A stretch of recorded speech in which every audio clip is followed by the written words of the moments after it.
Good afternoon, everyone. Thanks. I see quite a few of you here already. Thanks for joining us early for today's session. Maurice, you can hear me well, right? I'll just confirm with you first. Yes. Okay. All right. All right. Clear. Okay, thanks. Yeah. So, thanks for joining us, everyone, for today's session. We're just waiting for maybe around 2-3 more minutes while the rest join us as well. But in the meanwhile, just maybe I'd like to share with you more about some of the things that we are conducting. So here you can see on the screen our HR webinar series. So today's webinar is on Understanding Employment Act, and it is part of our foundational HR webinar series. We do cover, we are having webinars every month. So do join us if you're new to our webinar series. Our next one will actually be on 18th August on developing employees. And then, you can see here the 2 sessions. There's the foundational series and there's the future work trends webinar series. And just to share more, also, we do conduct free Ask Me Anything sessions here. As you can see, these are group discussions that we usually hold every bi-weekly. So do join us. These are meeting settings actually. So we'll have just a few people who usually join us, and then we can discuss about topics. The next one is actually going to be on employee compensation, which will be coming up in around 2 weeks' time. So do sign up if you're interested. Then Uditi, can I add a little bit here? Yeah, sure. So for those of you who do have questions not relating to employee compensation, you are still welcome to join this session and post any work issues or work problems that you have and share with me so that I can help to enlighten or provide some guideline or guidance on how about you can go about resolving those issues. So instead of waiting for our Monday webinar where you can then ask questions, some of which may be related to today's topic, some may not. So I hope that you don't wait until the webinar, but do join us on our bi-weekly session forum where we can discuss and come up with some solution for you. Thank you. Okay, thanks, Maurice, for adding that. So yeah, do join us if you have any questions. We're happy to help. And it's a discussion, small room setting. The next one here is a 1-day in-depth employment act course. If you find today's session useful and want to go in depth, this is employment act workshop. We'll share more details towards the end of the session. And then I think the next slide is so it's 3:02. We'll just get started. We do have quite a few of you who have joined for today's session, but still small enough so we can just ask questions if you have any and we can answer them. So thanks for joining us again. So I have put so just as some housekeeping before we get into the topic for today. This webinar is recorded. It will be shared on our YouTube page. You can see on our YouTube page, actually many webinars are there already. So this will be shared there. And also if any of the content will be used for our marketing collateral. If you have any questions throughout the session, do type them in the Q&A box here. Here you can see indicated by the orange arrow, and we'll answer them along the way if possible. If not, towards the end of the webinar, we'll answer them. And but if you want to, at the end of the session, we'll be also opening up the room. If you want to just raise your hand, you can unmute yourself and then you can ask any questions. So how this webinar is working is that for the first 1 hour, we'll try to cover as much content as possible, answer the questions that we have already asked beforehand, before this session in your registration. And the last 30 minutes or so, we'll try to get, just open up the room. So if you have any questions, you can ask them then also. We will have a poll questions throughout the session, just so that we can understand you better and also make this a more interactive session. There is also a survey at the end of this webinar. Would be very helpful if you can answer them. Lastly, of course, there's a freebie for those who attend this webinar. So there's a free 1-hour HR consulting that we will provide that you're eligible for if you'd like to ask any questions. So with that, I'll just hand over the time to Maurice for today's webinar on Understanding Employment Act. It is our second run that we are having, because it is quite a popular webinar. So hope you find this very useful. Over to you, Maurice. Thank you, Uditi. Good afternoon, everyone. Thank you for attending this webinar. Just a little bit about myself before I start the webinar. I have been in HR for more than 38 years. My last corporate job was a HR director, looking after the Asia Pacific region for an IT and pharmaceutical company. I have been heading HR function for more than 22 years, and I have been a HR generalist covering all the different aspects of HR, from talent acquisition to compensation, learning and development, performance management, etc. I still do quite a lot of HR training to the public, and an active trainer with SHRI, SMEF, HR Singapore, etc. So right now, I'm a HR consultant, giving consultancy services to SMEs. So for those who are keen to embark on transforming their HR, you all can approach me. So today I'm trying to cover as much as I can, but bear in mind, this is just a webinar. It's not a one-day session, so it's quite difficult to go in depth into everything. All right. Now, before I start, a little bit about NuSmart. Okay, NuSmart is part of NuVista technology. NuVista was established in 2002 and is a leading provider of cloud-based integrated IT solution, and it is an Oregon solution provider, Southeast Asia and Middle East. NuVista set up NuSmart, which focused on HRMS, HR management system. The HR software has been implemented for more than 30 customers across 10 countries, and we cover various areas. I would say that NuSmart is one of the most complete HRMS that you can find in Singapore. It has the recruitment module, payroll, timesheet, leave, training, asset management, performance management, and expenses. So it's very much more than the others. It's available on web, mobile, as well as tablets, and it's running on NetSuite platform. Besides providing HRMS system, we also do HR consulting and payroll outsourcing. So for those who are keen to explore this area, please feel free to contact us. Okay, let's go into today's topic. But before I jump into the Employment Act, I just want to talk a little bit about the types of employment that you can find in Singapore and elsewhere as well. All right. Now, as you know, the different types of employment, some of them are full-time, some are part-time. So this is one category, full-time, part-time. And what does that mean? Full-time is people who are working on a regular basis according to the company required working time, working period. All right, full-time. So if a company is working on a 5 days work week, 8 hours a day, if you do that every day, every week, every month, then you're a full-time employee. However, if you don't do the full hours and the full working work week, then you're considered as part-time. And in Singapore, we have a part-time regulation. For those who work less than 35 hours, it is considered as part-time. All right. So if you have someone putting them on part-time, make sure they are working less than 35 hours. So beside the full-time and part-time, okay, then we have the permanent, temporary, and contract.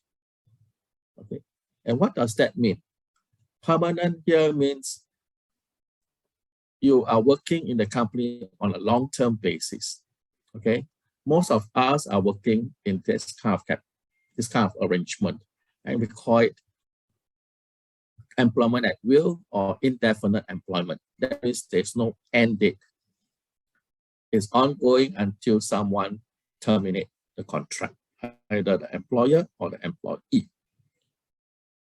You can have a permanent full-time person. You can also have a permanent part-time person. Okay, so it can be a combination. Then we have temporary. What does temporary? So these are usually people who work for a few months to maybe a year. All right.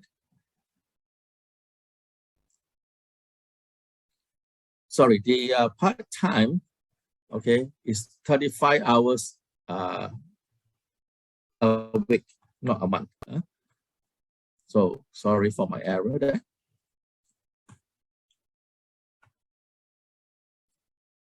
The temporary, as I mentioned, is on a short-term basis, and usually it is less than a year. All right, most time a few months to a year. Contract basis here is a longer term. Usually it's a year, 2 year, or 3 year. So you can have temporary full-time. You can have temporary part-time as well.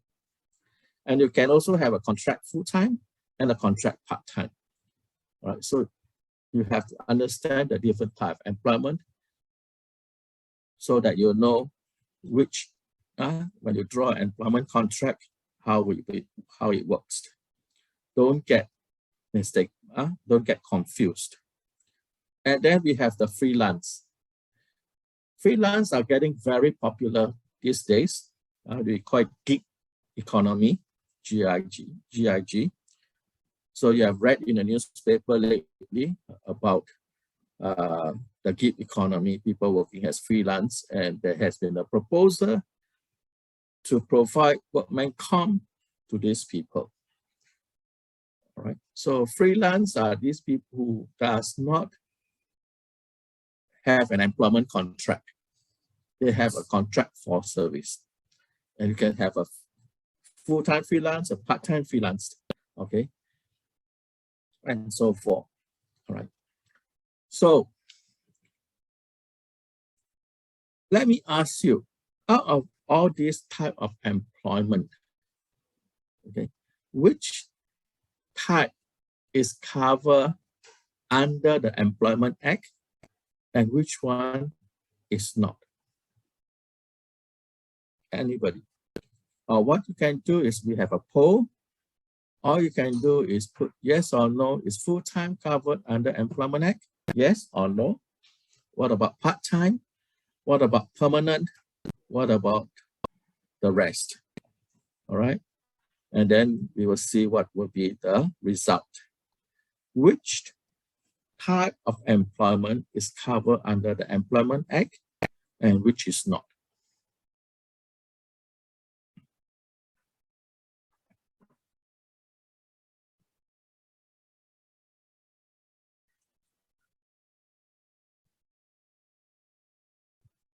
Do we have the results?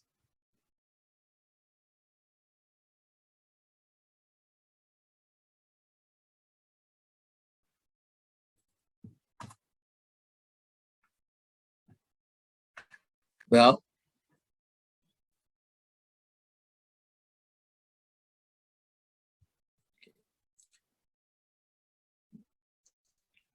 there are some mixed answer. By right, okay. Different type, full-time, part-time, permanently, temporary contract, they are all covered under the Employment Act. The only one that is not covered under the ambulance, okay? All the others, they are contract of service. So what is the difference? Okay, a contract of service means an employment contract. Okay, and has being an employment contract, there is a relationship between the employer and the employee. all right? And the employee is doing business for the employer, okay? So that's what it's about. And all the terms and conditions is covered under the Employment Act. Whereas a contract for service is basically a client and contractor type of relationship, a principal and a contractor. The contractor carry out its own business, okay, and they are not covered under the Employment Act. Okay, they are governed by common law, and all the terms, condition in the Employment Act does not apply to them. And how do we know who is under a contract of service, who is under a contract for service? Well, they are usually what we call control tests, right? We would have to take a look whether one party has control over how the work is being done. So if there is an employer-employee relationship, you will find that usually the employer will want the employee to do according to certain processes, okay, to work according to certain rules and regulations, whereas a principal and contractors, they don't have such regulation, okay? They can come in anytime that they want, as long as they get the job done, all right? So this is the biggest difference. There is no control. Of course, there is certain regulation that the principal may put in place for the contractor, all right? Certain rules that has to be applied. For example, okay, though we do not control your working hours, but do come in, okay, according to our office time, all right? And so forth. Okay, and if you are in the office, do follow, okay, the protocol, please follow the safety regulation and so forth. So there are certain things that the employer or principal can still put in place, all right? Very minimal control, but there may be some. The next thing is the integration, whether the employee form a part of the organization. Okay. So for example, if you are employed in the HR department, do your work relate to other functions in the organization? Yes, of course, because as a HR, you will do the recruiting, people, getting them on board for other departments.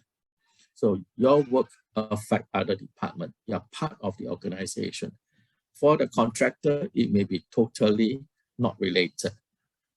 Okay, yeah, they don't form part of the organization. For example, a recruitment agency, they may do the recruitment for you, but the agency is not part of your organization. They do not, okay, do your onboarding for you, do your contract, prepare your contract and so forth. You know, make sure your people settle down, orientate them around, introduce them to your different people in the organization. They don't do that. They don't form part of your organization. They just do your recruitment and they pass it to you. Ah, this is the guy, that's it. You know, the rest you have to do it. And of course, the last one is the economy liability test. This is to, and so whatever the employees do, the employer has to take responsibility. So if the employee make a mistake, the customer can sue the company, sue the employer. Well, if it's a contract for service, usually you can't. If the contractor make a mistake, the customer cannot sue the company. They have to sue the contractor. So that's the difference. Now, then, when you are preparing the contract, okay, of service and the contract for service, please understand it is very critical that you use the right term when you're preparing the contract, okay? Because if you prepare the contract wrongly, you use the wrong term, Then if the contractor complain and say that, hey, I should be an employee, I should be entitled to certain benefits, all right, then the court will look at the contract. And if it find that there are terms that are used as for employment of, as per the employment contract, then they will classify the relationship as contract of service instead of contract for service. So for example, in an employment contract, we usually like to use the word salary, all right? We use the word employment, confirmation, annual leave, resignation. But bear in mind, in the contract for service, we don't use such term, all right? So for salary, you usually use the word fee. I do not pay you a monthly salary. As a contractor, I'll pay you a monthly fee. In terms of position or job title or designation, we don't say you are employed in the job title of what. We say you are employed in the capacity. Okay. For employment, we talk about assignment or project or service. Confirmation of employment, we say confirmation of service. In terms of annual leave, we don't say I will give you annual leave. We give you paid time off. And for resignation, we don't say that, we say termination of contract. So there are certain terms you have to bear in mind when you're drafting a contract for service. Make sure you use the right term, all right? Now, there was just a question asked, okay, should there be any benefits given to a contract for service? What kind of benefits, okay? Well, usually for contract for service, there is very minimum benefits given, very minimum. Some even don't have, all right? So that's why people employ, okay, other people under a contract for service, because they don't have to pay CPF, they don't have to give annual leave, they don't have to do anything. They are paid according to the hours work or to the number of runs or piecework, okay? So that's how they are paid, based on the number of piecework, how many times you do it. Okay, so like a delivery guy, Panda delivery. Every trip you run, I give you $15, $20, all right? So the more trip you run, the more you make, okay? And I just pay you. There is no CPF contribution, there is no nothing, no allowances, etc. Right? If you work late, you want to do your runs, delivery until 10 p.m. at night, okay? So be it. Every trip I pay you. I don't have to pay you overtime. So that's why today's, there are many employers that are moving into this contract for service, all right? And many employees or many people like to go for contract for service because they have the flexibility. They are not bound by the working hours. They want to start at 10 o'clock and work until 10 o'clock at night, so be it. They don't have to follow the company office hour, working hours. They want to start early at 8 in the morning or 7 in the morning and finish off at 3 o'clock.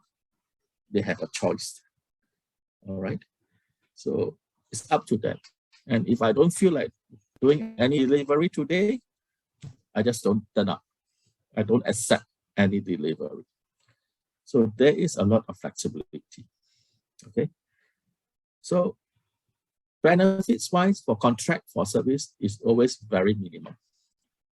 But today's, with the government looking into it, I can tell you that now they are proposing workman compensation insurance for these freelance people under contract for service.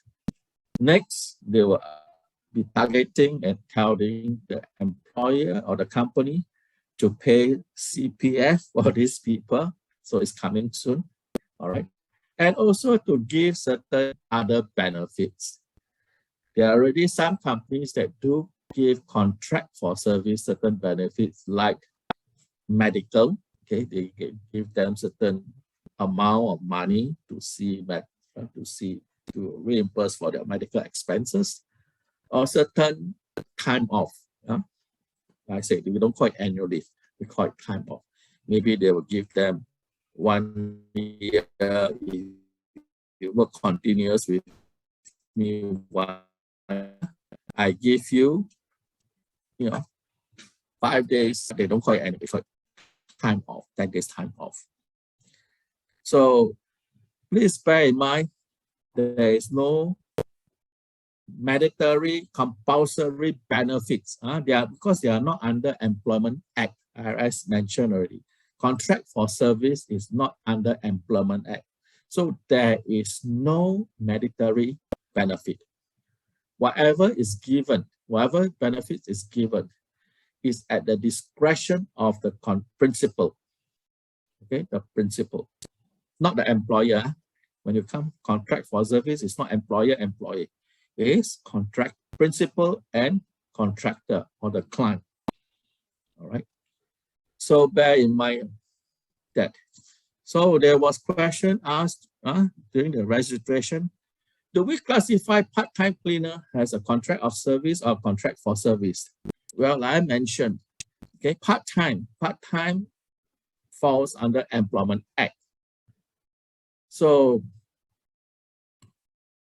it can be, so if you want the part-time cleaners to be getting CPF, getting medical benefits, getting annual leave, then it will be classified under contract of service. If you say, I do not want the part-time cleaner to have any benefits, I just want to pay them every month as flat fee, then you give them a contract for service. So whether it's a contract of service or contract for service, it depends on the company. What do you want to give to that person? Do you want to give the person CPF contribution? Do you want to give benefits in accordance with the Employment Act? If you say yes, then you have to issue the cleaners with a contract of service. That means an employment contract. If the company said, no, I don't want to give the cleaner anything at all, just a monthly fee, then you have to issue a contract for service, right? So how do you determine a hire should be a contract for service or contract of service? Like I mentioned, it is based on the company discretion, what you want to give to that person. And if that person is prepared to accept it, fine, all right? So there are people who say, yeah, I want to be under a contract for service so that I have the flexibility to work when I want to, 3 times a week. I can work from home, okay? I don't have to follow your working hours, okay, and so forth. And you just pay me a fee, right? So there are people who prefer that. So again, what is the answer? The answer is, what do you want to give to that person? Do you want to give them benefits and follow the Employment Act? If yes, then it is an employment contract of service. Okay, clear? Now, if you are giving a person an employment contract, make sure that you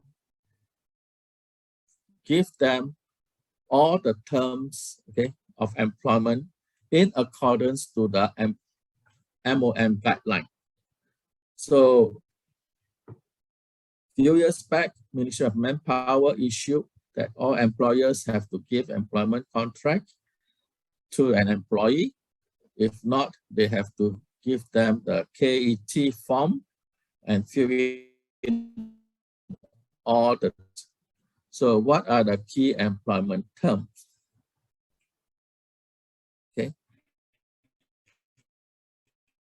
the question is, can a person has the right to change a contract for service to a contract of service? Is there a need to contribute CPF for contract for service?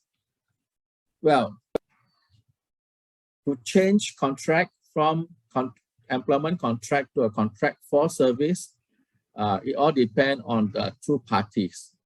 As long as both parties agree to change, yes, you can change. If one party disagree, then you can't change.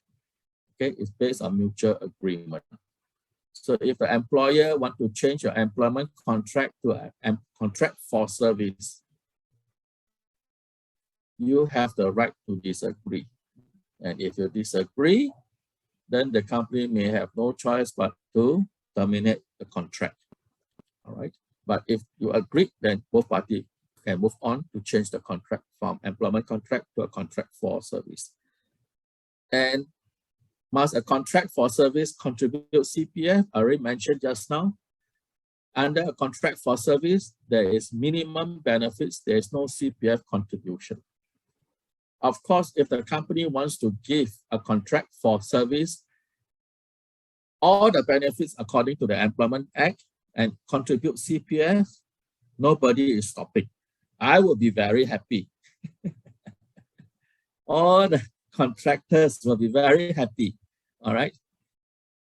So if you call an electrician, come and change your bulb and say, hey, you charge me a fee and then also I contribute your CPF, he will be very happy. All right. He will not say no. So contribution of CPF for contract for service is voluntary. Okay.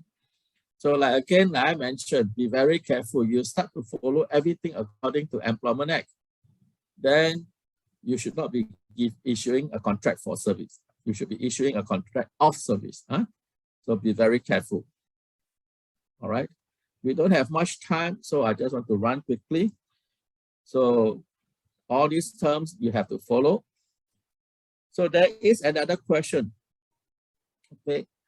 If a candidate signs an employment contract and do not join the company, what can the company do? Can the company take legal action, or company has to write to the person and say, you have to join, you must join, or do nothing?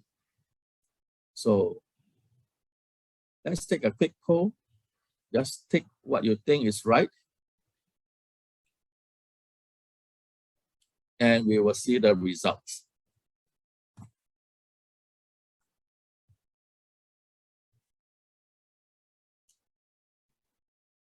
Okay, if you got the results. If not, then I will share with you what should be the answer. Well, the answer is basically the company do nothing. Of course, they can take legal action. What is the legal action? Basically, the company can sue the candidate for compensation, for liability, for the cost incurred in recruiting the person. So maybe they may have to pay a recruitment fee, the time taken, and so forth. But bear in mind, when you do add up the cost of recruitment, it may end up very insignificant, a few hundred or a few $1,000s, much lesser than the legal fee. All right. So most of the time, companies do nothing. Okay. So letter of offer must comply with MOM regulation. Yes, all employment contract must follow the key terms of key employment term. Hiring a STP, a S-Pass. What do I need to know about the government declaration? STP, I believe, is a S-Pass, right? If not, then please, whoever asked this question, please clarify. All right. Of course, this is Employment Act.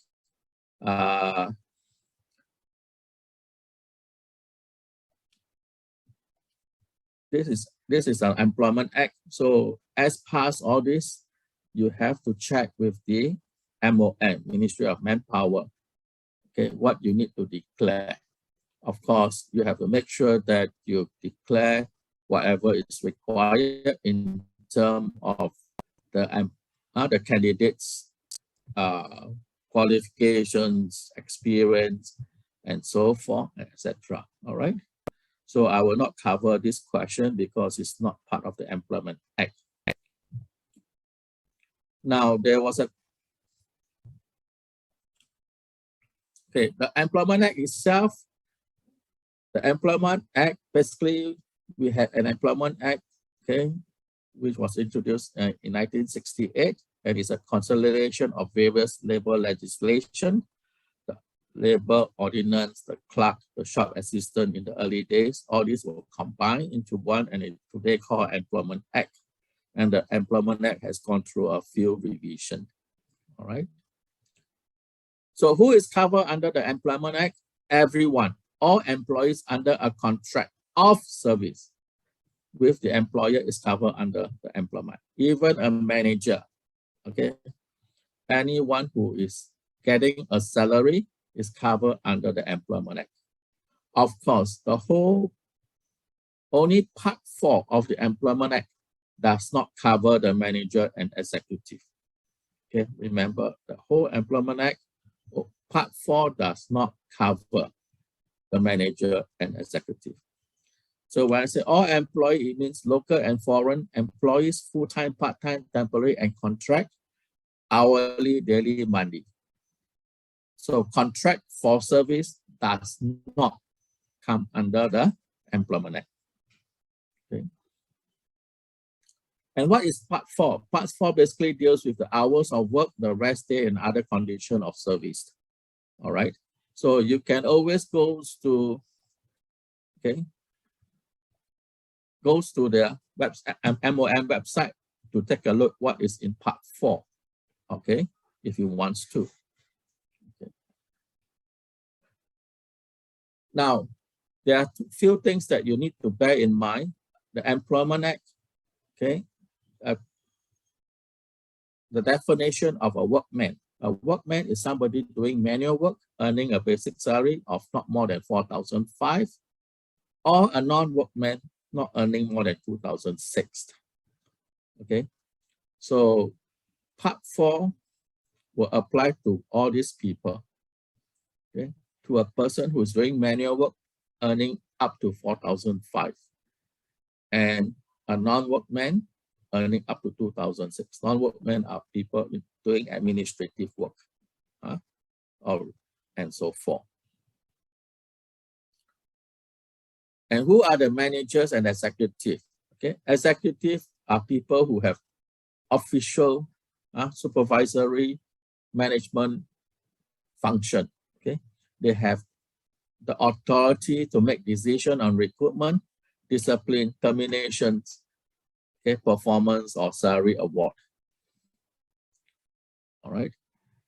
They also formulate strategies and policy, and they run the business. Okay. Professionals with tertiary education and specialized knowledge, such as lawyer, chartered accountant, doctors, they are also considered as managers level. So they are excluded from part 4. All right.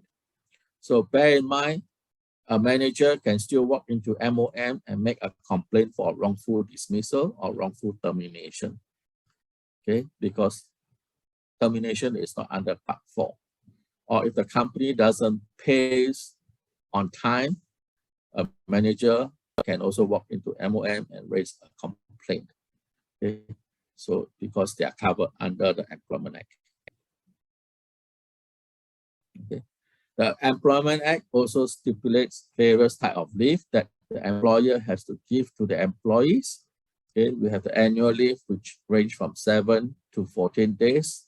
Okay, that employer has to give 7 days minimum, and every year of service, they have to increase by 1 day up to a maximum of 14. Then you have the adoption leave, you have the child care leave, maternity leave, paternity leave, and so forth. So please bear in mind, whatever leave is stated in the Employment Act, you are to give it to your employees. All right. For sick leave, please bear in mind, sick leave is given to employees who have worked at least 3 months with the company. All right. And if they have less than 1 year service, their sick leave will be prorated. So in the MOM website, they have shown you the prorated entitlement for people who have 3 months, but less than 4 months, 4 months to 5 months, 5 months to 6 months, and 6 months and above. All right. So what happened with employees who have less than 3 months? Those people who have less than 3 months, then they are not entitled to sick leave, paid sick leave. So if they fall sick, okay, then it will be considered as no pay leave.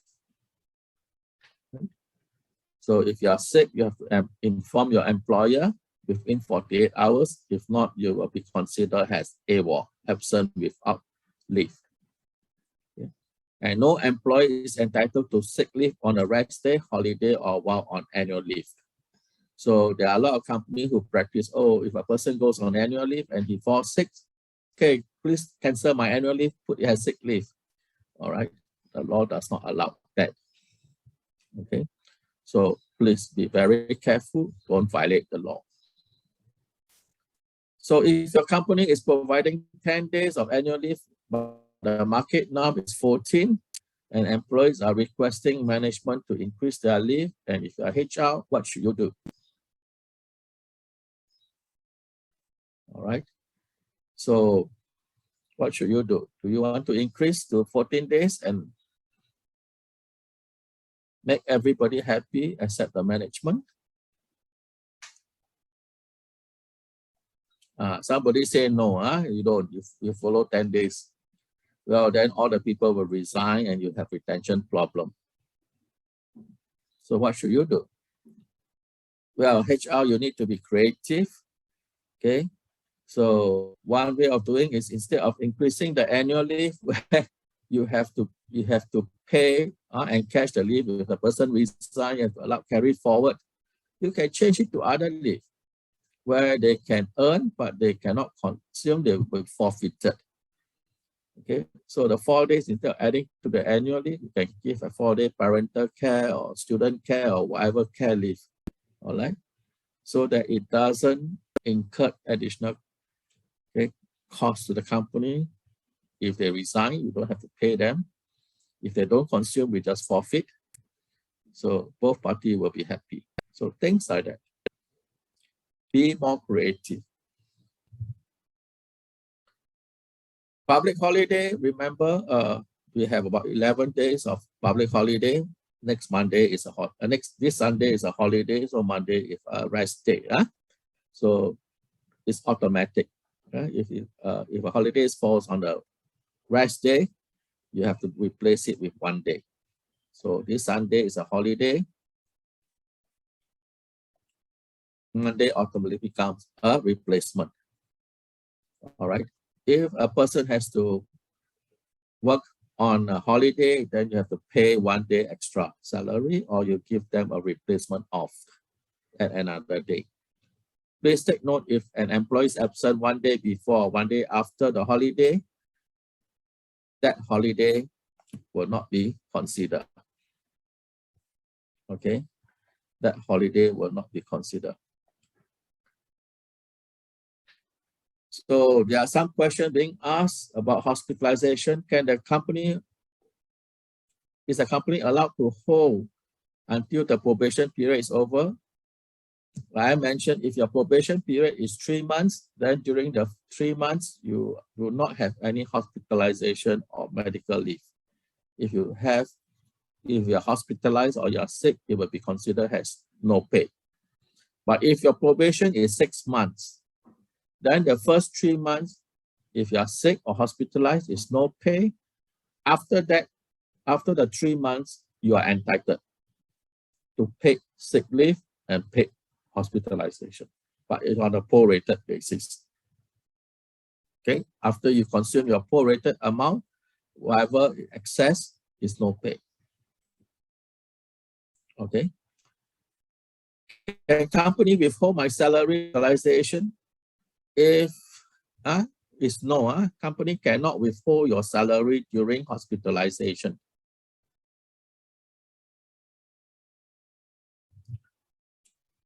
So if you have specific question, we can always discuss that at the end of the session because I don't have much time. I only have another 15 minutes to finish.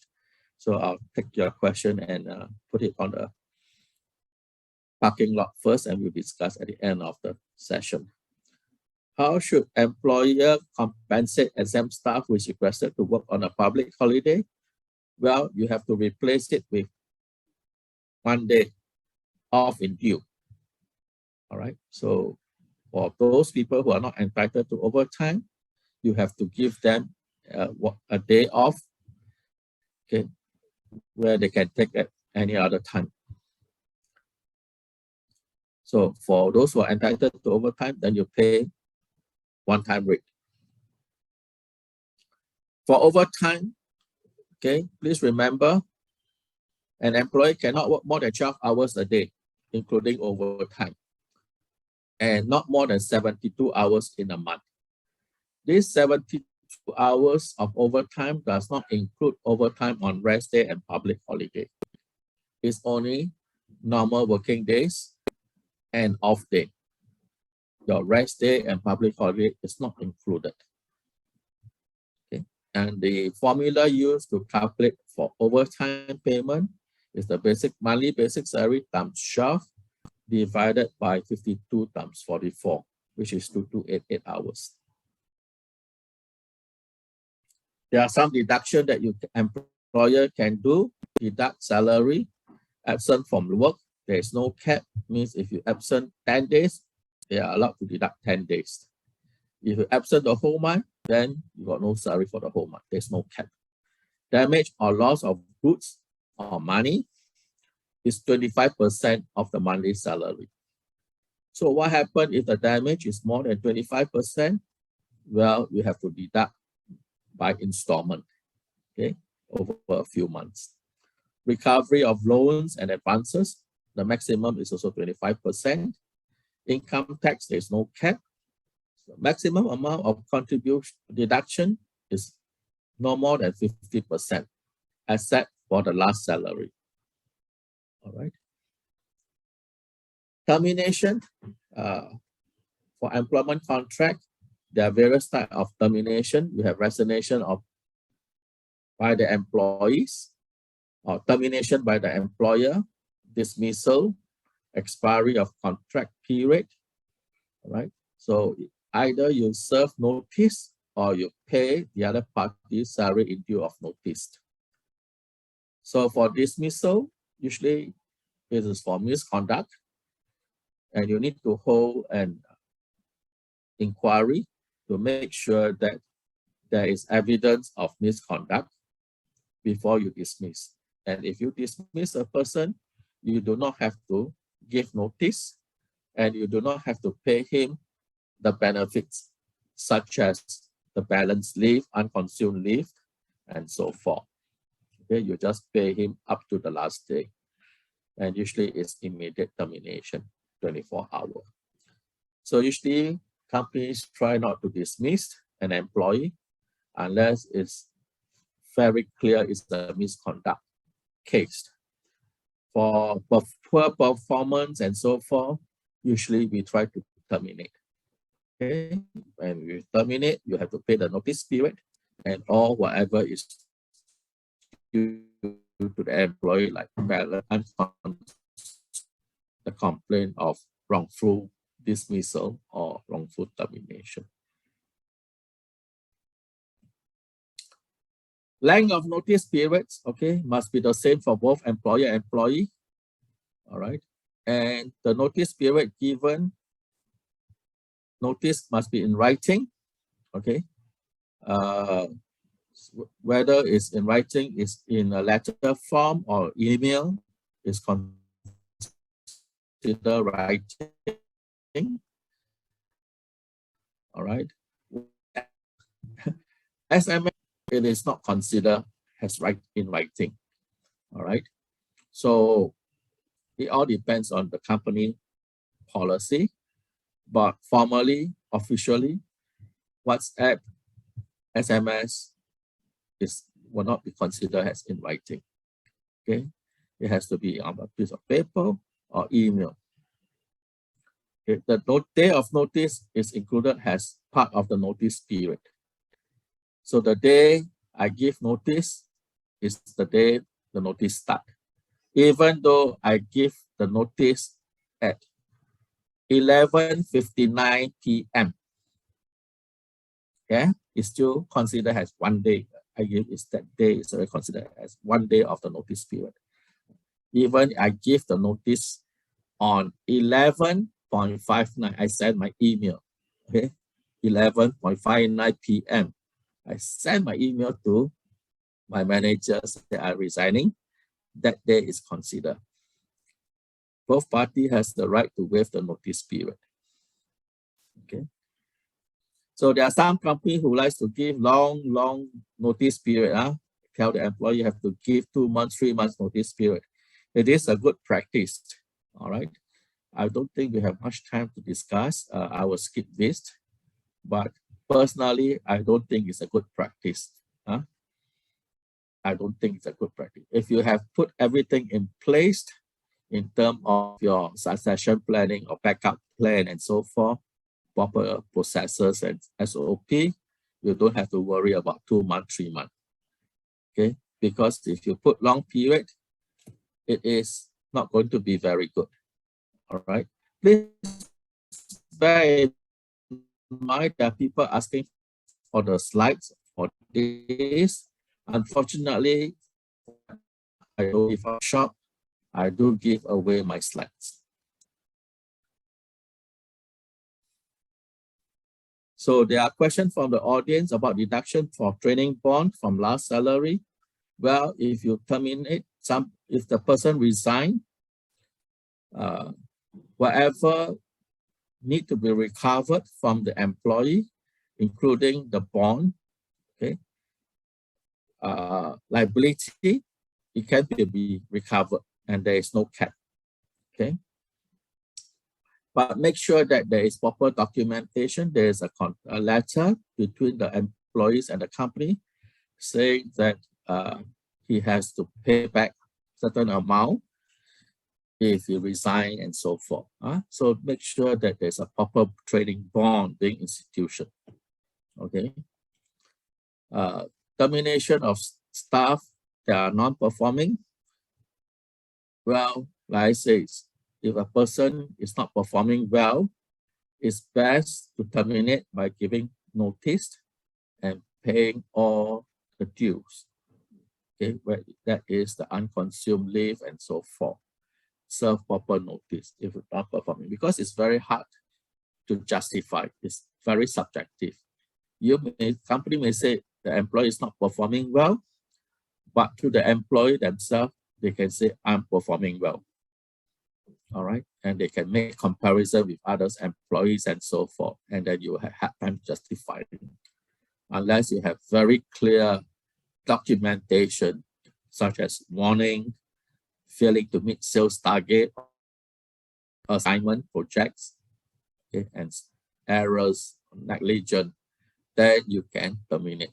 All right, if not, it's going to be quite tough.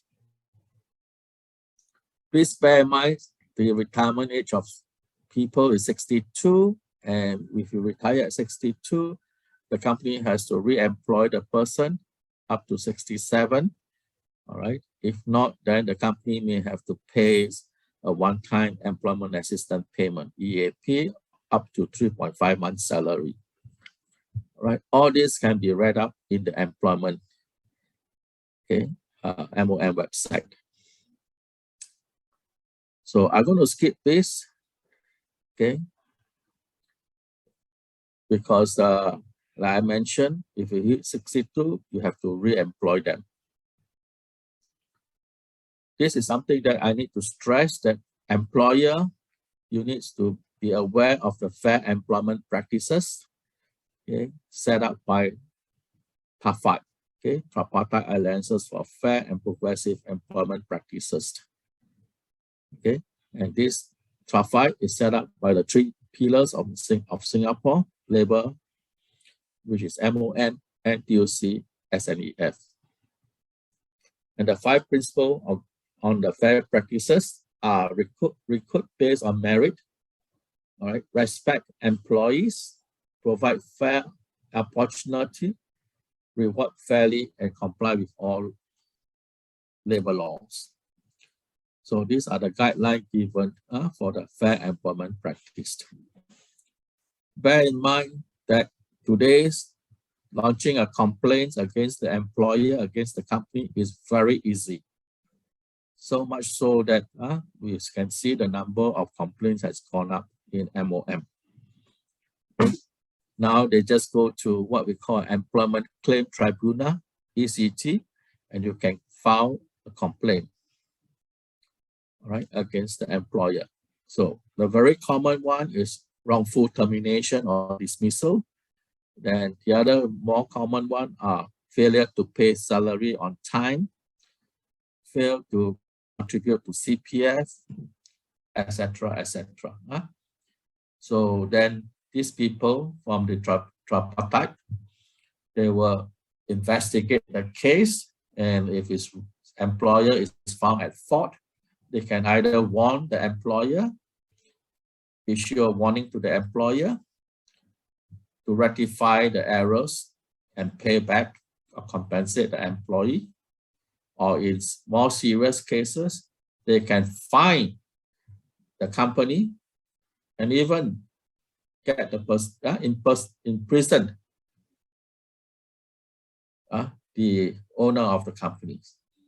Okay, and the fine is not cheap. It can range from 3,000 to a few $100,000. So please bear in mind, as HR, we must make sure we do not violate the Employment Act. Check and double check. Make sure we help the company to ensure that there are fair employment practices and nothing goes against the Employment Act. All right, so a little bit about part-time. Part-time is now under the Employment Act, and it's for people working less than 35 hours a week under a contract of service. And in the employment contract, it must be clearly specified that about the working hours, the hourly rate of pay, the working hours per day, per week, and even the days per month. All this must be clearly specified in the employment contract for part-time. And please bear in mind the benefits for part-timer are prorated, and the formula we use are usually the number of working hours per year for a part-time employee divided by the number of working hours for a similar full-time employee. And then you times by the benefits and times by the working hours of the part-time. Right, so this is the formula that we use to calculate leave entitlement for sick leave, annual leave, and so forth. Okay. Is there a law for the salary of part-time employees under training? If you employ a part-time employee and you send them for training, do you pay them? If you pay the full-time employee, then you have to pay the part-time employee. You should not treat them unfairly. There must be the same treatment as a full-time employee. The only difference is that they work on a shorter working hours or shorter working days. What happens if the employee does not pass the training? Well, if you have a contract to say that if they fail, they have to pay back the training cost, training fee, then you can recover that from the employee. If there's nothing stated, then sorry, you can't do anything. All right. So it all depends what is being signed between the employer and the employee. All right. So there are some other questions that is not related. What is the latest update of the Employment Act? Go to the MOM website. I don't think they are the latest one anymore since a few years back. All right, but always go to MOM website to check. Okay, they will do make announcement if there's any changed. All right, is the MOM on the web, the employment on MOM website open to public? Yes, it is. All right, I have shown you. I already went to that website. Just click on the link. Okay. Need to know more about other lawful practices? We can always discuss this in our Ask Me Anything question session. So please, you can always join the session and ask me, and we can discuss because there's a lot. Okay, beside the Employment Act, we have the CPF, the income tax, the workman comp, okay, etc. So all these laws are applicable to employer. How many S-Pass can the company engage and how long is the duration? This is more on employment pass, not on S-Pass. Again, it all depends on your company, what industry that you're in. Okay, so you have to check with MOM. I cannot advise you on this because I do not know your company industry, how many local employees you have, what is your quota, etc. For S-Pass, I know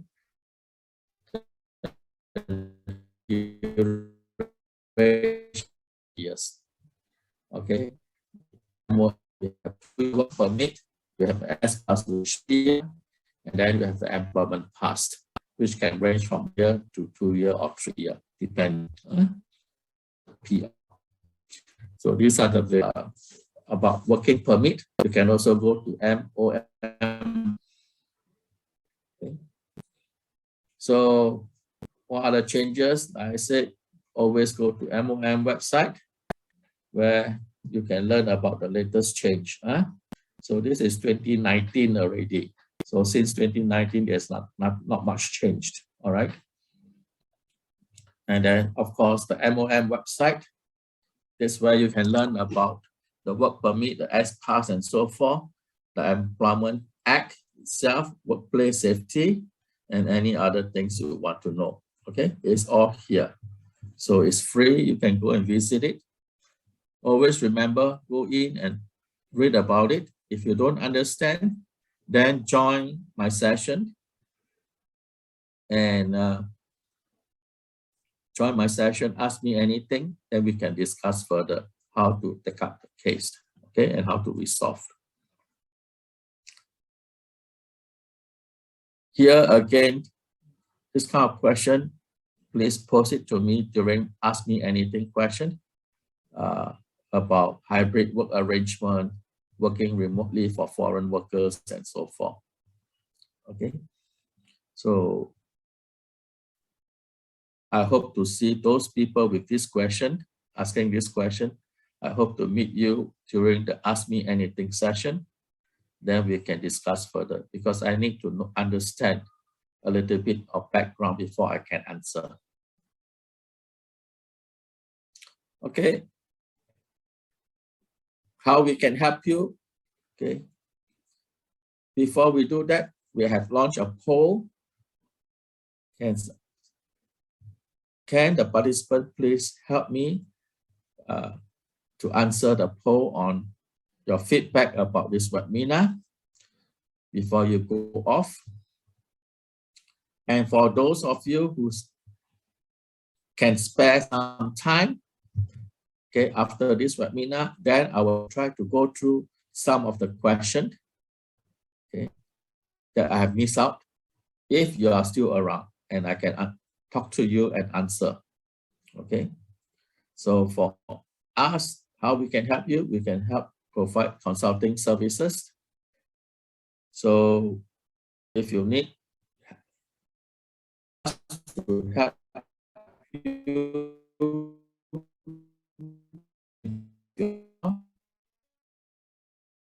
we will go in and do an audit and we'll tell you what are the weaknesses in your HR function, what are the things that you are and correct, and what are the violations and so forth, and how to improve, and what are the best. So these are things that we can help you at HR consulting. And don't forget, next month I will have another webinar on developing employees. This is to cover more on training, learning, and development. So for those of you who wants to know more, do join me in my next webinar on 18 August. And for those of you who felt that you have a lot of questions that are not related to Employment Act, but there are many other pressing issues, then please join me in Ask Me Anything session. All right. So just sign up and come in anytime you want during the session, and we can talk about your issues, your problems. So I prefer to do that during Ask Me Anything session. Okay, we can have a quick exchange, sharing of experience, and I can give you advice, free advice, and so forth.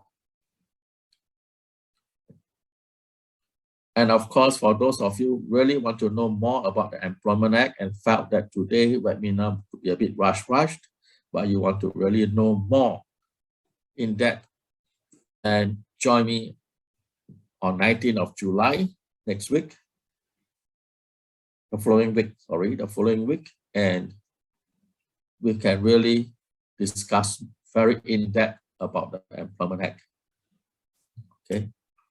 And I will conduct 2 sessions, and the feedback from the participants was very interesting, very encouraging. A lot of live cases, live issues, live examples,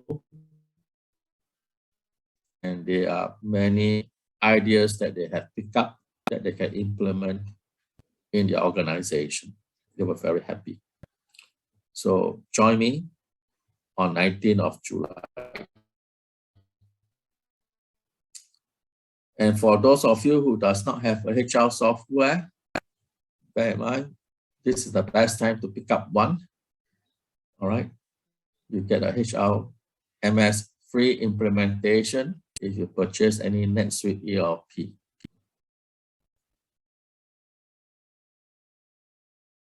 Okay. This promotion is only valid until 31st July.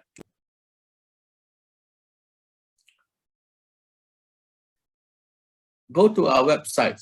We are now building up our resource page.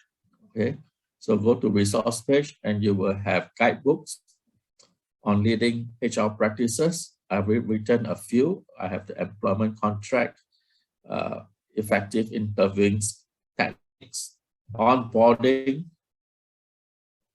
and I also put in the performance planning. What are the best practices? Go into our website and pick up some of these to read. I hope you can stay connected with us.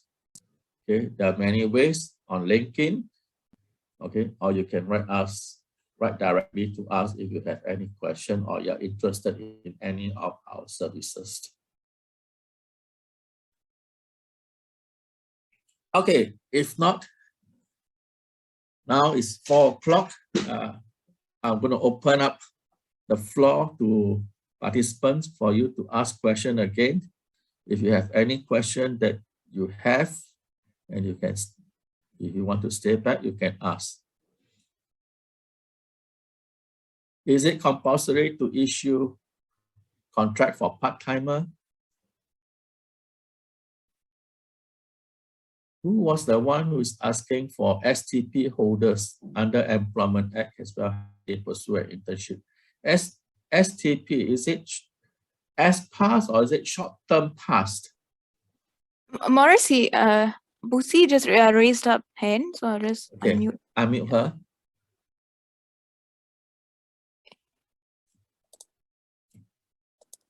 Student pass holder.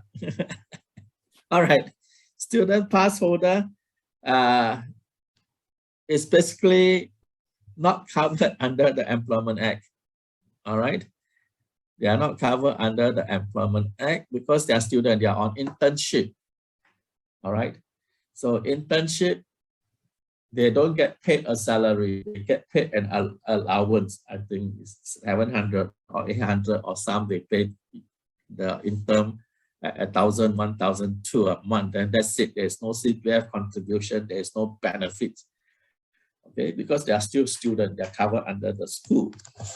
and you sign the contract of the internship between the company and the school, not the student. Usually you don't sign the internship contract between the student and the company. It's the company and the school, the university or the polytechnic or the college, unless it's a individual internship where the student approach the company directly. Then in that case, you have to give them an internship contract. And an internship contract is just like a contract for service. There is no benefits, there's no CPF contribution, and it's not covered under the Employment Act. Okay, it's a contract for service. So the internship contract is just a contract for service under common law. All right. So I hope I answer your question about STP. Is it short term? Is it what? So I'm not too sure. All right. So student pass, remember, student, they are still student. They are not your employee. All right. And for student, they have their own insurance from the university or from the polytechnics. They buy insurance themselves. All right. And as a student, they don't get sick leave, annual leave, or medical benefits. All right. So they are not covered. Yes, for part-timers, you need to issue a contract, employment contract or contract for service. Any relationship, whether it's employer-employee, principal contractor, you need to have a contract. All right. If not, what happens if there's any dispute? Then how do you clarify? All right. So, as mentioned, any type of employment, whether it's permanent, temporary, permanent, or part-time, permanent, temporary contract, freelance, any of these type of employment, you need a contract. Right? But whether it's an employment contract or it's a contract for service, then it depends. For permanent and part-timer, permanent and temporary, all these, they are employment contract. Only the freelance, okay, they are under a contract for service. What happens if they don't have fixed days? Well, you have to put inside your contract, okay, your working days. Your working days shall be depend on what is being agreed, mutually agreed. So I believe there will be an agreement that you have to come in to work 2 times a week or 3 times a week. But the day of work, the 2 days, the 3 days is not fixed. Whether it's Monday, Wednesday, Friday, or Tuesday, Thursday, it's not fixed. Then you have to phrase it in that way that your working days per week shall be 2 days or 3 days. And the working day itself will be based on mutual agreement that will be rostered or scheduled 1 week, 2 weeks before the actual work. All right. So you cannot say, yes, you work 2 days a week. Tomorrow is my work day. I don't tell you I'm coming. I just come. Cannot. All right. Usually there will be some duty roster, which day you are coming in. Your company and the person has to plan the schedule. All right. So you must put it in your contract. Yes, you have to work 3 days or 2 days a week, and your schedule will be arranged and agreed 1 week in advance before the actual work, or 1 month in advance before the actual work, or whatever it is that is have mutual agreement. So everything must be stated clearly in the contract. All right. So if you are not sure, okay, you can always talk to us, and we can help you. All right. Because if you draft it wrongly, then you may put your company in a difficult spot.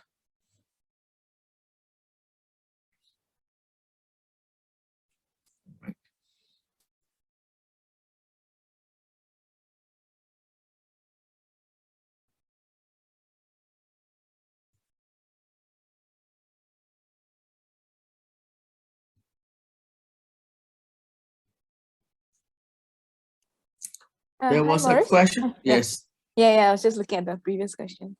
Yeah. There was a question about LOR, same as letter of confirmation. What is LOR? Is that person still around? Okay. Yeah. She wants Gina, to put it, yeah. does she want to put in field what is LOR? Different people have different meaning to LOR. Your LOR and my LOR may be different.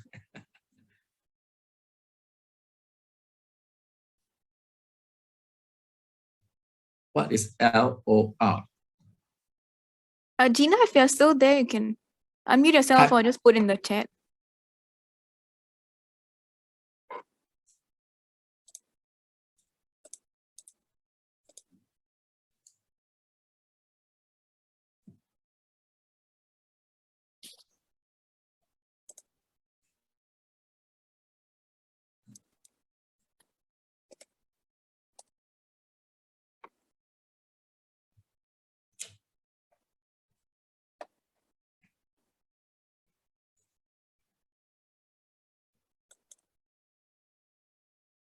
Well, while waiting for her, okay, there was this question. If a new staff join in October, confirm in January, tender resignation in February, is he entitled to the 14 days? Okay, up to the last day of notice period.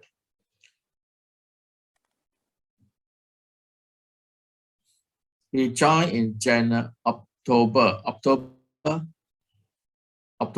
let's say assuming October is a full month. So October, November, December, January, and then assuming he tender in February up to the end of February. So altogether, there are 5 months. All right. So 5 months. So under the Employment Act, if the person has served 5 months, okay, what will be the prorated sick leave? The prorated sick leave for 5 months, okay, is 8 days. All right, 8 days.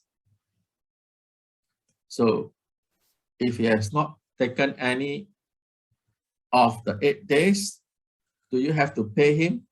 No, because sick leave is not encashable. Only you encash annual leave.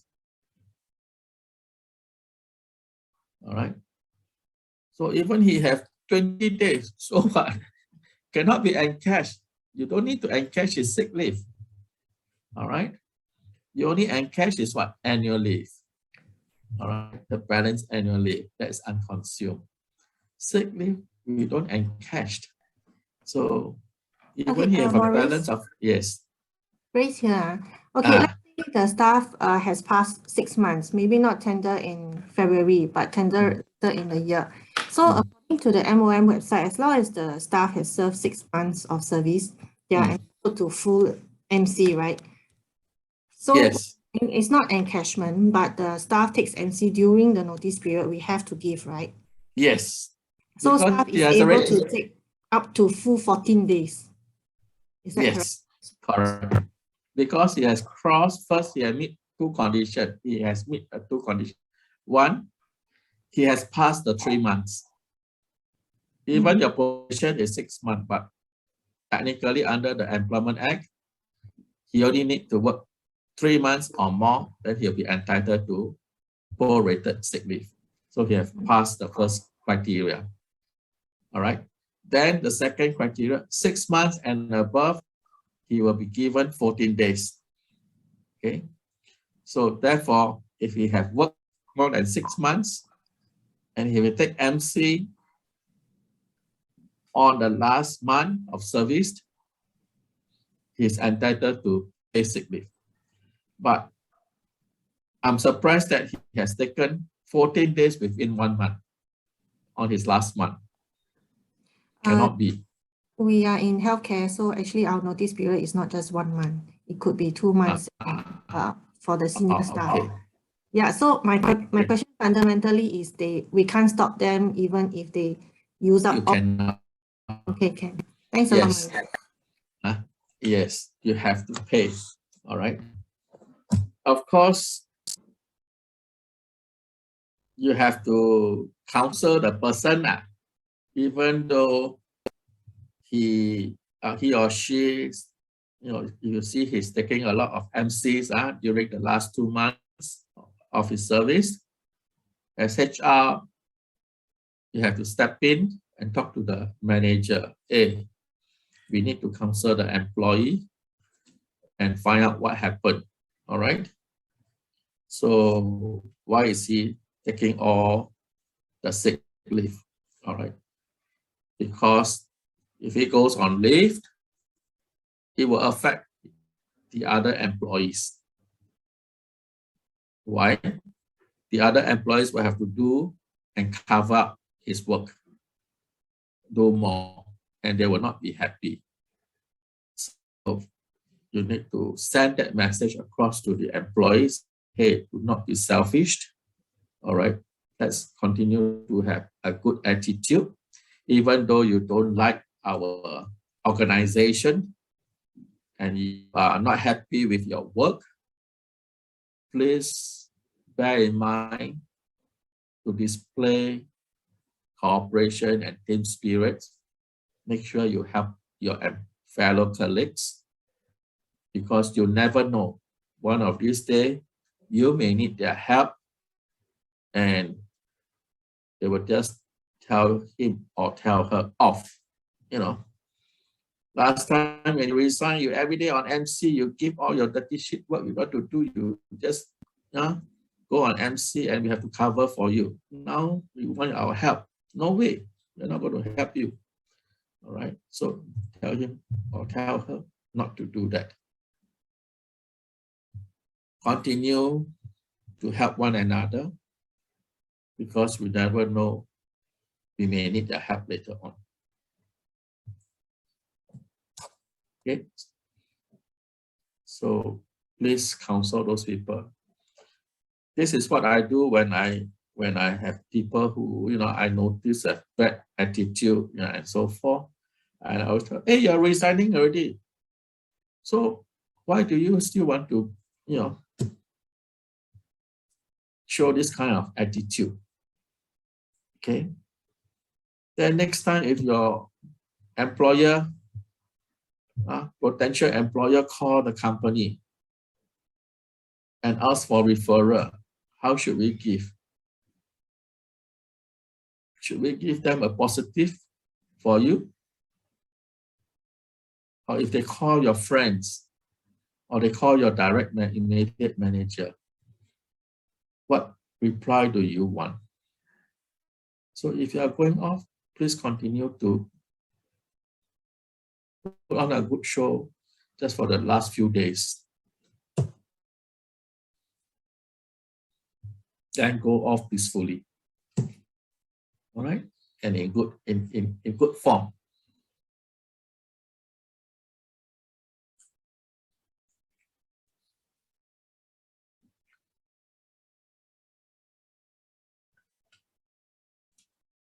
Let me see whether there's any. Okay.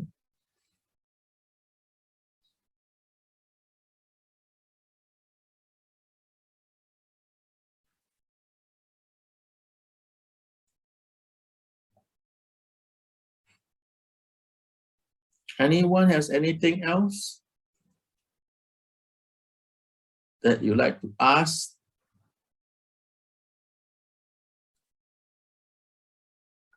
This is the best time.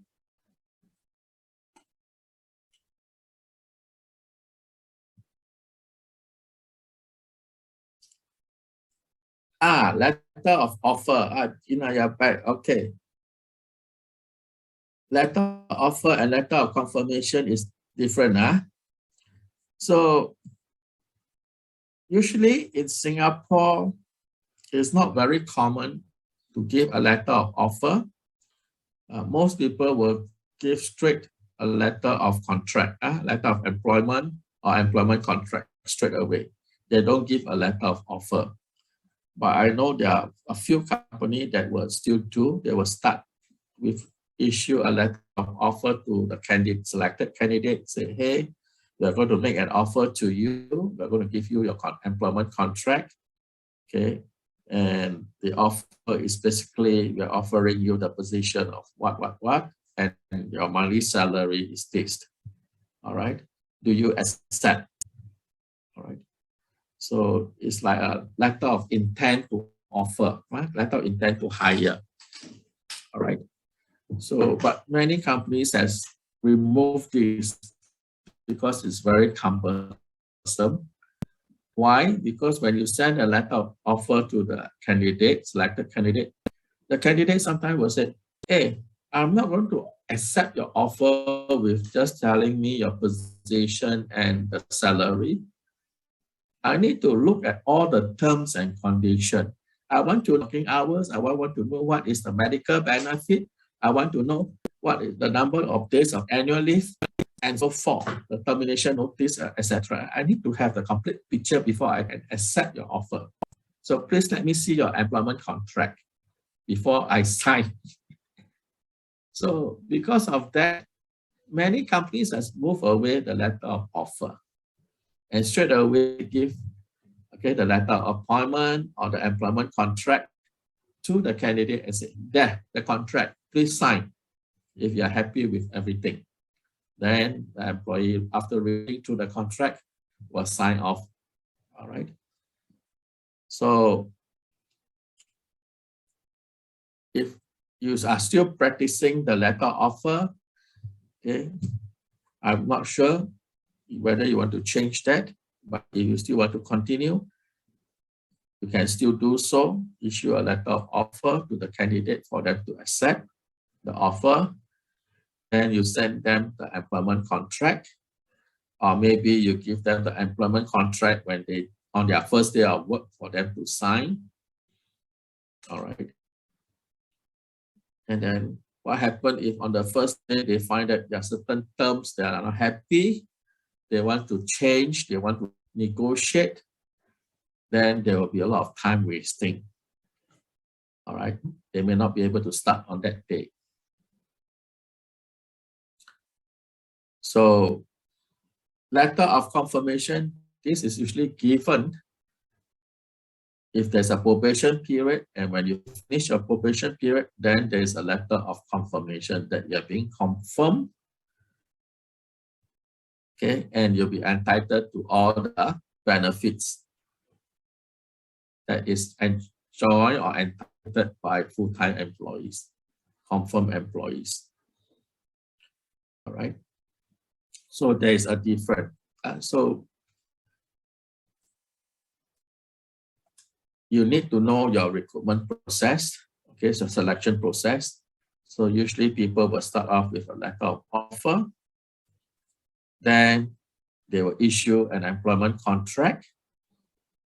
All right. And then they will issue a letter of confirmation if the person passed or complete the probation period. All right. But today, many of them do away with letter of offer, just an employment contract. So I hope I answer your question. So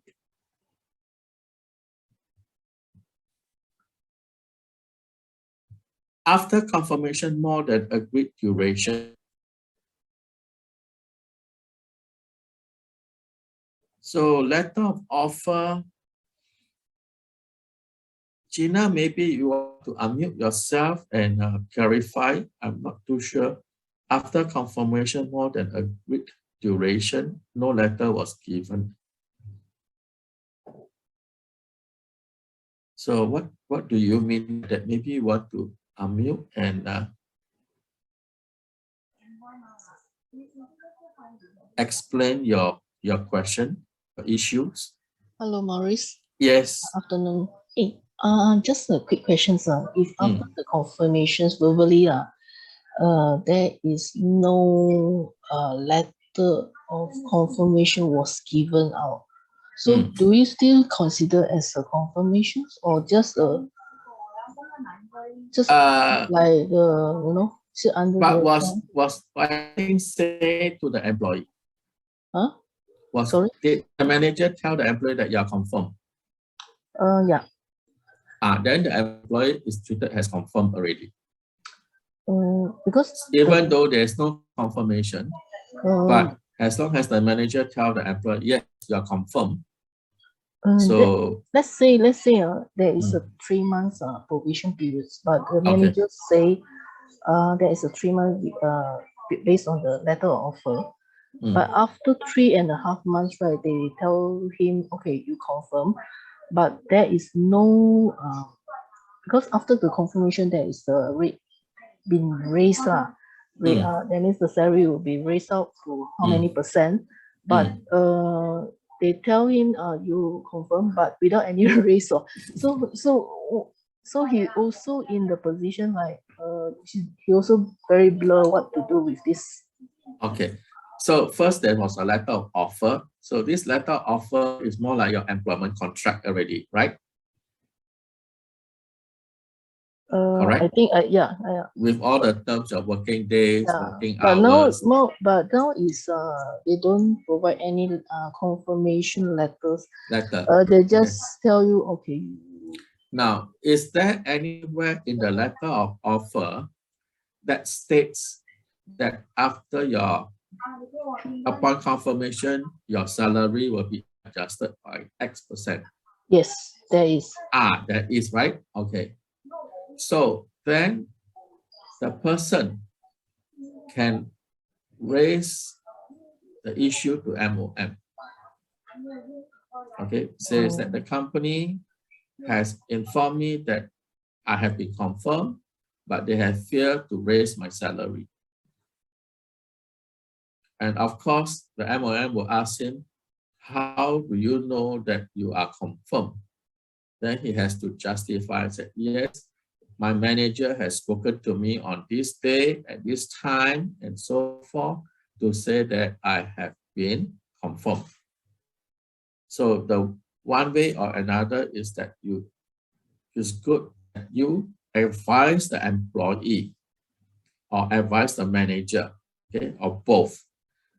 Tell the manager, one, are you confirming this guy? If the manager say yes, then please prepare a confirmation and we'll give it to him. All right. But if the manager says, no, I do not want, then you have to go back and tell the employee, sorry, you are not confirmed. Your manager has clarified that you're still under probation. And you have to give him a letter to say that his probation period is extended. All right. So this is very important. There must be clear communication. So right now, I feel that the communication has broken down, and someone has to take responsibility to manage. So two things that you have to do. One, you can go to the employee. Can you go and talk to your manager and clarify again? Say, ask your manager whether you're confirmed or not. If your manager say yes, can you demand a letter of confirmation from your manager? And you can go to the manager and ask the manager of the employee, are you confirming this guy? If you are, please issue a confirmation letter. If you are not, please issue a letter of extension of probation. And if you are not able to do one, if you are in the HR, then you can help the manager prepare one and get the manager to sign off. Yeah, Maurice, if the guys are, if let's say, since she's verbally confirmed without any letters, if he have better offer, can he turn down this confirmation and walk away? Possible. Well, if he got a better offer, he don't need to turn down what he just resigned. Why he need to turn down the confirmation? Since there's nothing issued, he got no salary increase. Because So to him, the he's still words, considered. no, Yeah. maybe the manager already agreed on the Yeah, confirmation, but there's but no he black can. and white. And then my salary is not adjusted. So there's no evidence that I've been confirmed. So I can still terminate my contract. I can still resign and give you notice based on the probationary period. If your probation period, you want to resign in only 1 week, I give you 1 week. If on confirmation is 1 month, I don't have to give you 1 month. I give you 1 week only. Then you say, hey, I just told you you are confirmed. But he will tell you, sorry, I didn't receive anything and my salary is not adjusted. So I will still take it as I'm under probation. So your word doesn't mean anything. And he go to MOM, he will win. But assuming if the manager tell him, hey, you're confirmed, and his salary was adjusted, but there's no black and white, and he cannot serve you 1 week already. He has to serve you 1 month. He cannot say, hey, there's no black and white, but your salary was increased, and that was evident enough to show that you are confirmed. So that one, the company will win. But now, company have shown nothing that the salary was adjusted, and there was no black and white to say that he's confirmed. He can walk away and serve you 1 week based on the probation notice period. He don't have to turn down, he just resign. Okay. But let's assume that, okay, you have issued him with a confirmation letter. He cannot say, oh, I reject and I want to be still under probation. Cannot. Okay. Once the company issue a confirmation letter, means it's confirmed. And if you want to resign, he has to serve notice based on the confirmed period. He cannot say, no, I don't want. I want to remain under probation. Cannot. Sorry, Maurice, just now you touched about the manager and executive levels, right? Yes. And then they are also covered under the Employment Act. So the question is, if manager and executive, if they need to serve the notice more than 1 month, is it fair rules in the market situations? Like I mentioned to you just now, okay, during the case study, is it good for company to put a long notice, be like 2 months, 3 months? Okay. I understand nowadays it's very hard to employ people, to attract and to recruit people. The labor market is very tight.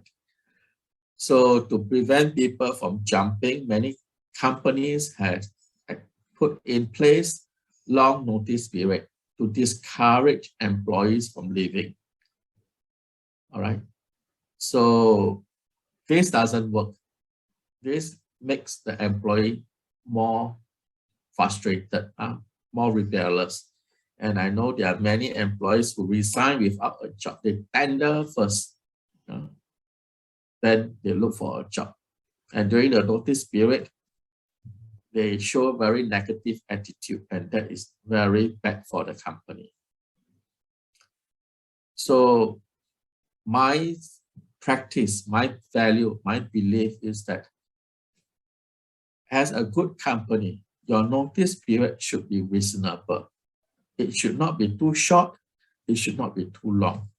So during probation period, a good notice period should be about 2 weeks for managers and executive, and 1 month if the person has been confirmed. All right, there's no need to go for very long notice period unless you are in the C level where you hold a lot of position, a lot of roles, okay, and your responsibility is very heavy, then maybe 2 months. Okay, it should not be more than 3 months unless you're the CEO of the company. As I mentioned, it's also important to have your processes in place, your SOP in place, your backup in place, and so forth. And once all these are in place, you don't have to worry. If you want to go off, you go. All right. You have straight away a next person to take over. And that next person will be much happier that you go faster, that he can get higher salary immediately. All right. Because long notice period is a two-sided sword. You want him to serve notice. What happens if these people, okay, doesn't like your company, they very negative, and they wait for you to terminate them. Do your company want to pay 2 months notice period to get them out? Pay 3 months to get them out? Do a company want to pay that amount? No. Then how? Your boss will say, please dismiss this person immediately. On what ground? Misconduct? There's none. It's performance issue, conduct issue, behavior issue, attitude issue. I can come to work at 8 o'clock, 8:30, I finish at 6. What do I do every day? Very little work. What can you do? Your boss, manager asks you, what are you doing? I'm very busy. What are you doing? I'm very busy. Busy doing what? Oh, work. All right. So they have all this negative. Then what can you do? You want to remove them? You pay them 2 months. Do your company wants to do that? No, right? It's a heavy cost. So try not to, all right? So first thing first, long notice period, okay, should not be used as a retention measure. Okay, that's my belief. Long notice period should not be used as a retention measure.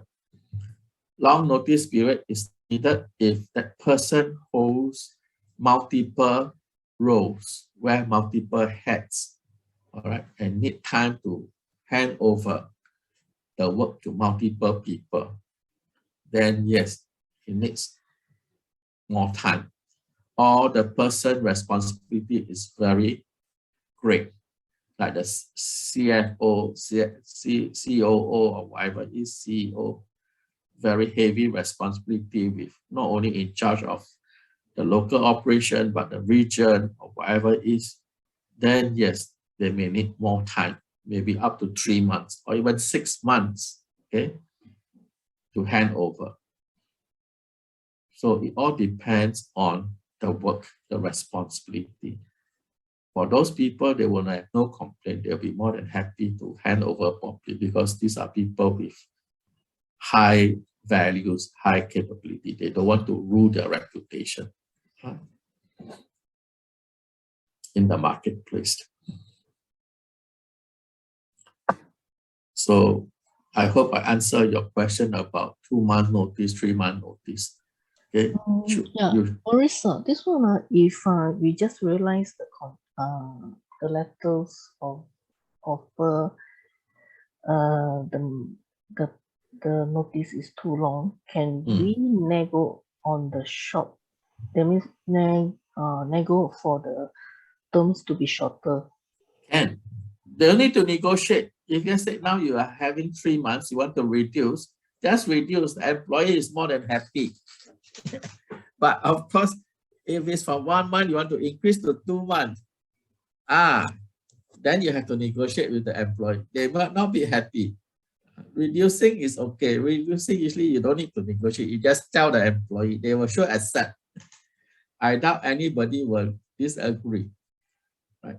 But it's the raising from 1 month to 2 months, yeah, people will not be happy. So again, like I say, look at the position, okay? Don't look at the person, look at the position. Maybe 1 or 2 positions in the company, you may require 2-month notice, 3-month notice. They will be. But the rest should be very common. 1 month is good enough. Okay. But before you reduce your 1 month notice or what, make sure you get your system in place, your processes.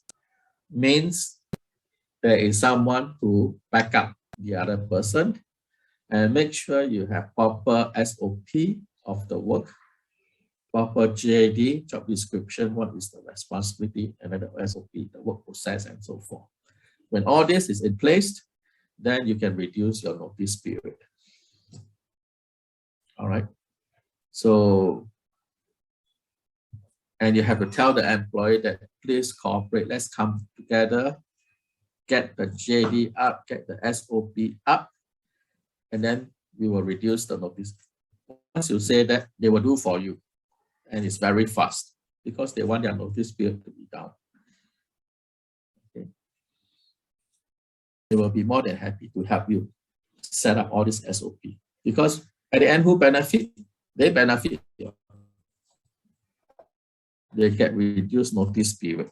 So employees very smart nowadays. The first thing they ask, what is it in for me? What do I gain?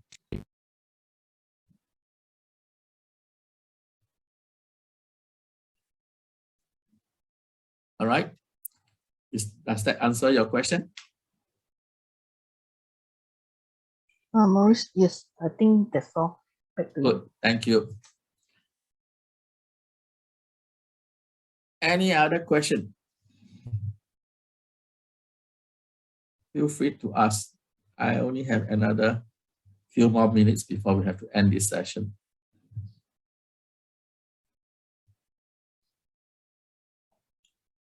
If you have, raise your hand, don't be shy. If not, put in the chat.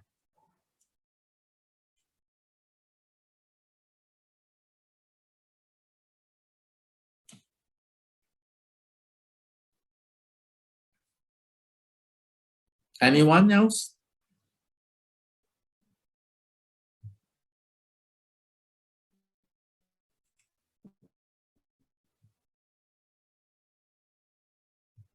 Last 5 minutes.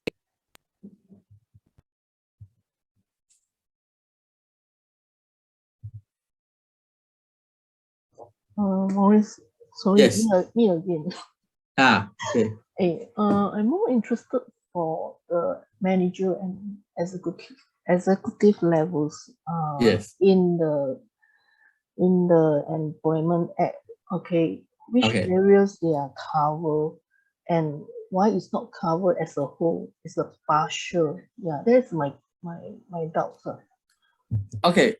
Please bear in mind. Okay. Why manager part 4 is excluded for the managers, all right, and the executive. Why part 4 is excluded? I cannot answer you that question. Why? I don't set the law. Okay, so the people who set the law, okay, let's go to the Employment Act. Okay, let's go to MOM website.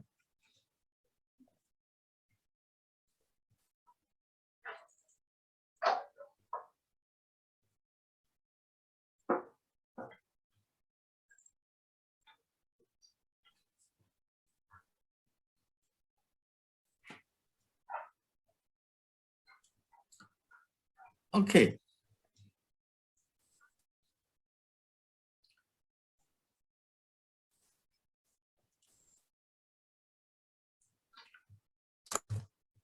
Now, in the Employment Act, okay, under By right, you have to go to the Real Employment Act, the statute, the law itself. MOM is just only a brief guideline. It tries to put the statute, the law in simple English for people to understand. All right. But as HR person, the first thing you have to do is read the law. Then you come here and understand.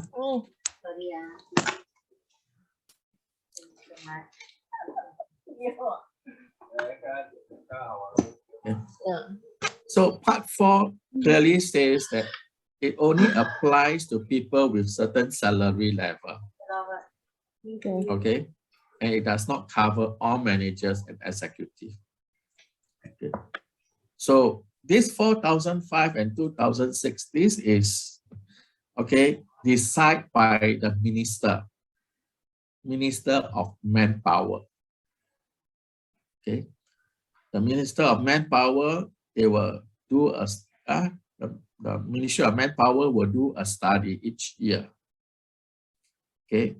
And then they will look at the salaries ceiling and so forth of managers and executives, and then they decide on the salary. But why specifically managers and executives doesn't cover the rest day, hours of work and other conditions? This is come down from history. All right. They believe managers and executives, they are professional people. They should be able to negotiate with the employer, in a better position to negotiate with the employer on working hours, on rest day, and so forth. And being in a higher position, they hold greater responsibility. So from time to time, they may need to put in extra hours to act on certain emergency situation in the company. So because of that, they have to be on the rest day, hours of work, and so forth. Okay. So this is what I can guess why managers and executives are excluded from the part 4, okay, of this reason. 1, they are being professional, highly educated. They are in a better position to negotiate with employers about working hours and other conditions of service. All right. Because in the past, the lower level, workmen and so forth, admin clerk, they don't even have O level. Some only secondary school, some primary school, okay, in the oldest days. So the Employment Act was to protect these people. And for those executive and manager, most of them are, okay, degree holders, okay, and so forth, A-level, diploma, degree holder. But today's, because the education standard has increased, even workmen and administrative staff, most of them are diploma holder and degree. They're all also very highly educated, but it is still excluded. They are still excluded from managers and executive level.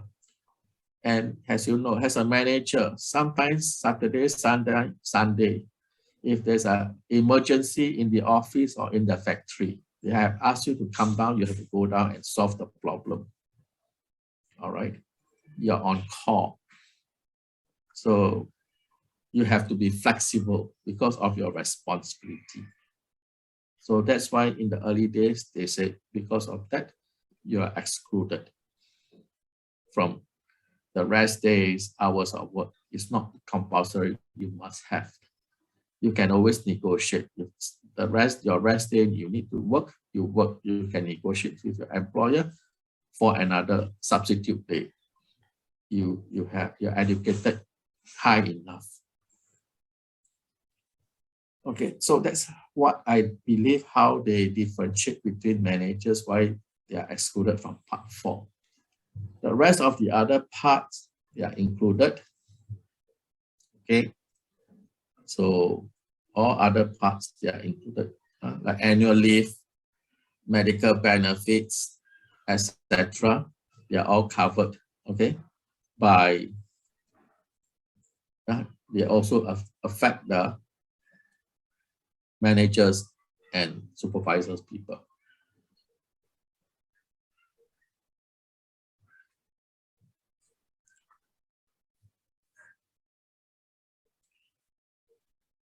Goes to the Ministry of Manpower, managers still need to be entitled to annual leave. Managers still need to be entitled to medical benefits. The female people, managers and need to be entitled to maternity leave. And you cannot leave too many areas to negotiate between the managers and the employer. They should try to have as many terms and benefits standardized according to the Employment Act. So manager don't have a hard time to negotiate every single term.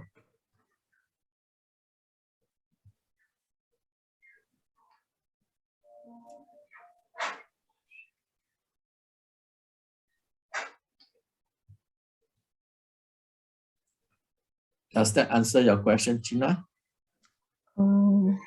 Still not. Maurice, no. If there is ambiguity about the terms like such as the law and the benefit. Beside the benefit, I think the law to cover. So which they should refer to?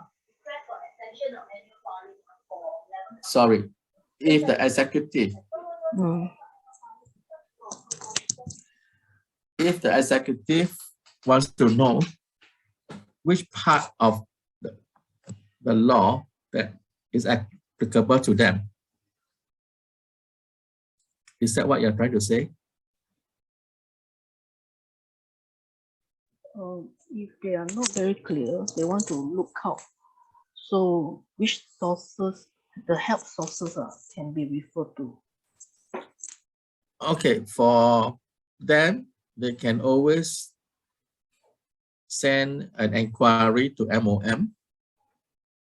Okay, in MOM, there's always an inquiry session. You can always ask, there are also related questions with answer. They can look at it. If not, they can send feedback, okay, share your views with MOM, and MOM will reply to them. Okay, that will be the best because MOM is the right authority to ask about the Employment Act.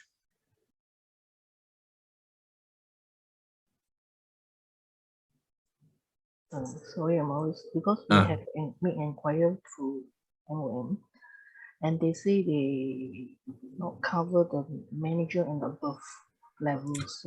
Okay, what inquiries on what?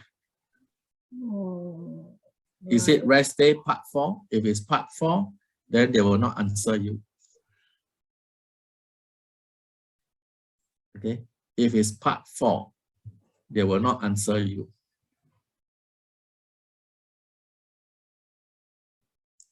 If your query is on part 4, they will not answer you.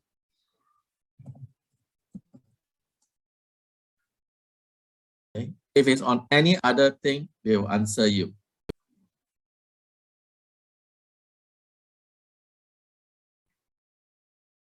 See? So part 4, again, this is the real statute. Can you see? Okay. So it covers rest day.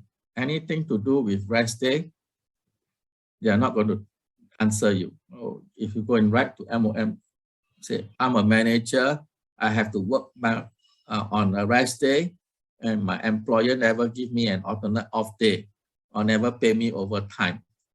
MOM is not going to answer those questions. Okay. Or hours of work. My employer has made me work 48 hours a week. MOM is not going to answer that question. Okay. So this is very important. What question did you ask MOM? If it's on part 4 for manager, they are not going to answer you. Okay. Or you can ask, hey, I'm a manager. I'm going to retire this year. What benefit do I have? They're not going to answer you. Okay. But if you write to MOM and say, hey, okay, I was not paid salary for 3 months already. Okay, or my salary every month has been delayed by more than a week. What can I do? They will come to you. They will answer you. Please give me your address, give me your contact, then they'll call you down to MOM office to drink coffee and tea and have a small chit chat. All right, and they will find out more. Or if the manager write and say, hey, my employer never pay CPF, okay, never contribute CPF or contribute shortfall, CPF, never pay CPF for this benefit or that allowance or this allowance. Okay. MOM will call you down. And then after that, ask you to go to CPF and then together drink coffee. And then after that, they'll pay your company a visit and ask for all the details, payroll records, reports, and so forth. So there are certain things MOM will help. There are certain things MOM will not help.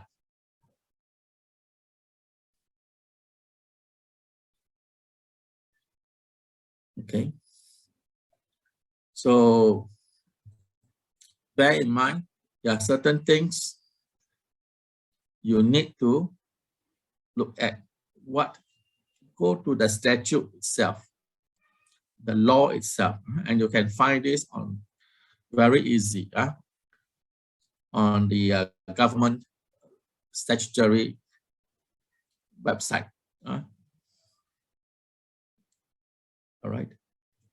So if you make inquiry on the contract or service, on payment of salary, MOM will entertain you, even though you are executive or manager. But if you talk on part 4 on rest day, working hours, and things like that, they will not entertain you. All right. They may, if good, they may advise you. Okay. Beside MOM, you can, like I said, you go to the tripartite. Okay. The tripartite office. Okay.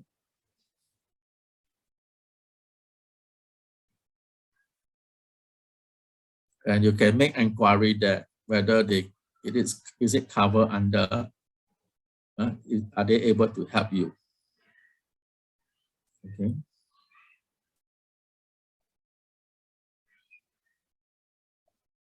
So this is the one that you can always go to. Okay.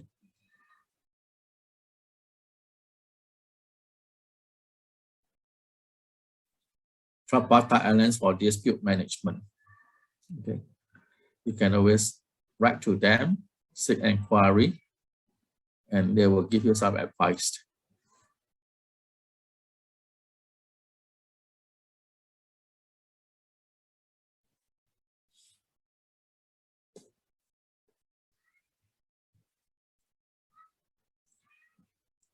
So did I answer your question, Gina? Yeah. Thanks, Maurice. Thank you.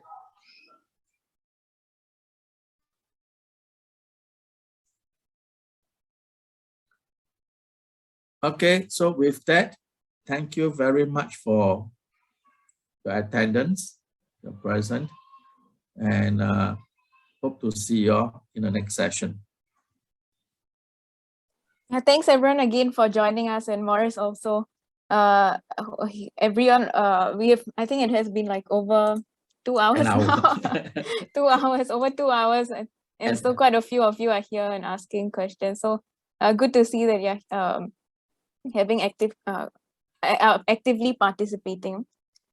So there will be an Employment Act course. So if you want more in-depth knowledge, want to really ask more specific questions, so do feel free to join us. Tomorrow is actually the last day for the early bird discount. So sign up before that so you can get the early bird discount. It's on 19 July, the actual course date. Do chat with us if you have any other questions. I also left my email in the chat if you need any other help. You can email me or Maurice, and there's a survey at the end of this webinar. So once the webinar closes, then it will appear. So do feel free to share if you have any other topics you want us to cover in our future sessions, and we'll try to cover them for our webinars or Ask Me Anything sessions. And thanks again for joining us, everyone.